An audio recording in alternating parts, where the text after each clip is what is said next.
జగన్ ప్రభుత్వ హయాంలో నిధుల మళ్లింపు అన్నటువంటిది ఆర్థిక రాచకం అంటూ రైట్ చేస్తున్నటువంటి పవన్ కళ్యాణ్ రోజుకొక కొత్త అంశాన్ని వెలుగులోకి తెస్తున్నారు.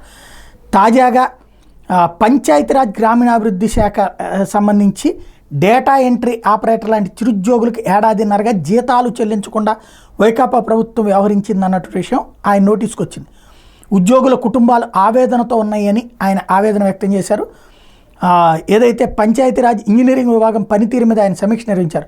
రాష్ట్రంలో చేపట్టిన రహదారులు, వంతెనల పనులు, వాటి కేంద్రం ఇచ్చే నిధులు, Asian infrastructure investment bank AIIB నుంచి సమీకరించిన రుణ వినియోగం తదితర అంశాల మీద ఇంజనీర్లతో సమీక్షించారు. బ్లాక్ లిస్ట్లో పెట్టినటువంటి కాంట్రాక్టర్లకు పనులు ఇచ్చారు అన్నటువంటి విషయం ఆయన నోటీస్కి వచ్చింది. అసలు అట్లా ఎందుకు ఇచ్చారు అన్నటువంటి పాయింట్ ఆయన అడిగారు. బిల్లులు వాళ్ళకి పనులు ఇవ్వడమే కాదు, బిల్లులు కూడా చెల్లించారు అన్నటువంటి అంశం ఆయన నోటీసులో ఉంది. దీని మీద సమగ్ర నివేదిక ఇవ్వమని చెప్పి ఇంజనీర్లను ఆదేశించారు. పెండింగ్ పనులకి కారణాలు అడిగి తెలుసుకున్నారు.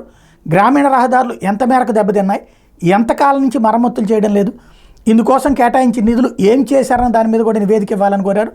ప్రతిపాదిత రహదారుల పనులు పూర్తి చేస్తే ఆ నిధులు తిరిగిస్తామని ఏఐబి చెప్పినా చేపట్టలేదన్నటువంటి విషయం ఆయన నోటీస్కి వచ్చి ఆగ్రహం వ్యక్తం చేశారు. అలాగే పంచాయతీరాజ్ నిధులతో పనులు చేస్తున్న ప్రాంతాల్లో నాణ్యతా ప్రమాణాలు, బడ్జెట్ వివరాలు ప్రజలకు తెలిపేలా బోర్డులు పెట్టాలని ఆదేశించారు. ఎంత ఖర్చుతో ఆ రోడ్డు వేశారన్నట్టు. అప్పుడు ఒకవేళ కనుక అధికారులు తినేసినా, కాంట్రాక్టర్లు తినేసినా, ఎక్కువ దోపిడీ అయినా కనిపెట్టేస్తారు.